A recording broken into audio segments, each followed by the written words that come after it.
Hello नमस्ते सबैजनालाई। आज चाहिँ म सिन्धुपाल्चोकको यात्रामा छु।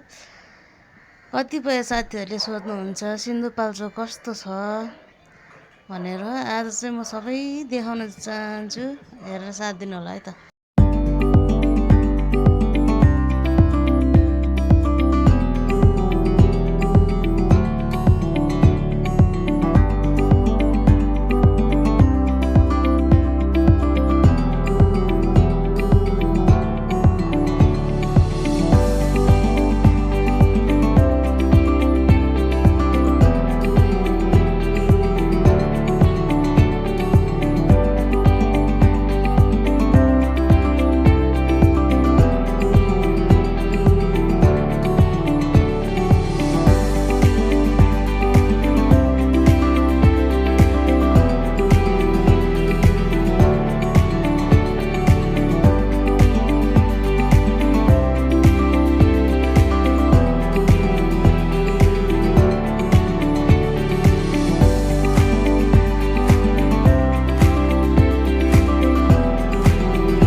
लु है, घर पनि आइपुग्यो हाम्रो सिन्धुपाल्चोकको सुन्दर ठाउँ। हरियाली छ, राम्ररी हेर्नु होला। अनि यहाँ घर पनि फिनिसिङ हुँदैछ।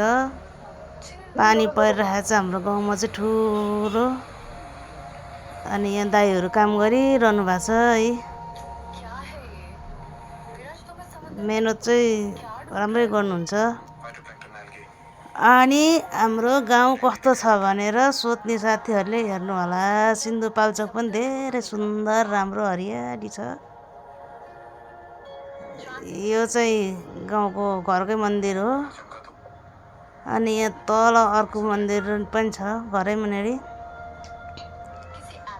यहाँ मन्दिरलाई चाहिँ सेतीदेवी भनेर मानिने गरेछ हाम्रो यहाँ गाउँमा चाहिँ। अनि गाउँ झुरुप्पै छ, सबै देखाउन सकिनँ। यो चाहिँ पानी परिरहेछ एकदम ठुलो। अहिले सानो हल्का बस्यो भएर यसो भिडियो गरेर हालिदिइहालौँ भनेर सानो क्लिप गरेको छु। सबैले हेर्नु होला, अन्तिमसम्म हेर्नु होला है त। कति राम्रो छ हाम्रो गाउँ, हरियाली। उहाँ मन्दिर चाहिँ